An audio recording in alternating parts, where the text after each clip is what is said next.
হ্যাঁ, আজ সরস্বতী পুজো। সরস্বতী পুজো মানে শুধুমাত্র পুজো দেওয়াই শেষ নয়, তো কি, তাই তো? আমি জানি, আমি যা বলতে চাই তাই 1 মিনিটের ভিডিওতে বলে শেষ হবে না। তবুও যদি বলি, সরস্বতী দেবী শুধুমাত্রই দেবী নয়, আমার ও আরো সবারই পড়াশোনার গল্পের নায়িকা, যার জন্য সকাল সকাল ঘুম থেকেই উঠেই স্নান করতে হয়। যদিও বাকি দিন স্নান না করাটাই হয়, কিন্তু সেই দিন করতেই হবে, নইলে যদি সরস্বতী দেবী পরীক্ষাতে ফেল করে দেয়।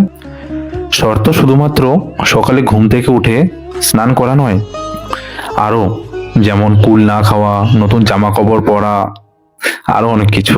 কিন্তু সবই শর্ত মেনে নিতে কোনো সমস্যাই হতো না, অপরন্তু খুব আনন্দই হতো। তারপরে নতুন জামা কাপড় পরা, পুষ্পাঞ্জলি দেওয়া ও প্রসাদ খাওয়া, তারপরে বন্ধুদের সাথে আড্ডা দেওয়া, আরো কত কি, আজ সবকিছুই আবছা।